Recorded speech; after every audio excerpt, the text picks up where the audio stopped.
জনপ্রিয় কথা সাহিত্যিক ও উপন্যাসিক হুমায়ুন আহমেদের রাজনৈতিক পরিচয় নিয়ে খুব কম মানুষই জানেন। অনেকেই হয়তো অবাক হবেন জেনে এই খ্যাতিমান লেখক একসময় ছিলেন বিএনপির সমর্থক এবং সক্রিয়ভাবে অংশ নিয়েছিলেন বিএনপি সমর্থিত সাদা দল থেকে ঢাকা বিশ্ববিদ্যালয়ের সিন্ডিকেট নির্বাচনে।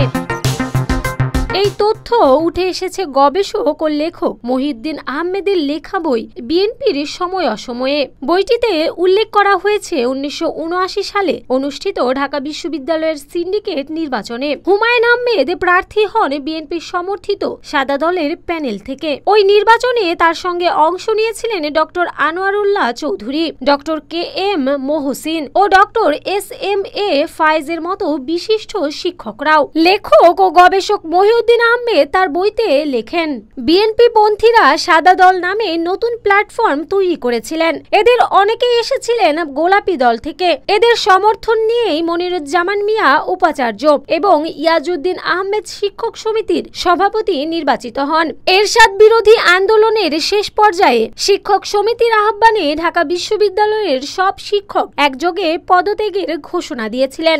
সাদা দলের সামনে তখন একটা বড় যুদ্ধক্ষেত্র ছিল ঢাকা বিশ্ববিদ্যালয়ের আসন্ন সিন্ডিকেট নির্বাচনে নিজেদের প্রার্থীকে জিতিয়ে আনা। 1989 সালের 7 ডিসেম্বর এই নির্বাচন হয়। সিন্ডিকেট হলো ঢাকা বিশ্ববিদ্যালয়ের সর্বোচ্চ সিদ্ধান্ত প্রয়োগকারী ফোরাম। সিন্ডিকেট নির্বাচনে সাদা দলের প্রার্থী ছিলেন আনোয়ারুল্লাহ চৌধুরী, ডিন সামাজিক বিজ্ঞান অনুষদ, KM মহসিন, প্রভোস্ট সলিমুল্লাহ হল, SMA ফায়েজ অধ্যাপক মৃত্তিকা বিজ্ঞান বিভাগ, হুমায়ুন আহমেদ ছিলেন সহযোগী অধ্যাপক রসায়ন বিভাগের, মোহাম্মদ আনোয়ার হোসেন সহকারী অধ্যাপক প্রাণ রসায়ন বিজ্ঞান এবং ABM শহীদুল ইসলাম মার্কেটিং বিভাগের। 1990 সালের 24 ডিসেম্বর সাদা দল শিক্ষক সমিতির নির্বাচনে আনোয়ারুল্লাহ চৌধুরীকে সভাপতি ও মোহাম্মদ আনোয়ার হোসেনকে সাধারণ সম্পাদক প্রার্থী করে। 1990 সালে জাতীয়তাবাদী ছাত্র দল ঢাকসু নির্বাচনে একচেটিয়া জয় পায়। তাদের এই জয়ে তাদের শিক্ষকদের অবদান কম ছিল না। বিএনপির বুদ্ধিভিত্তিক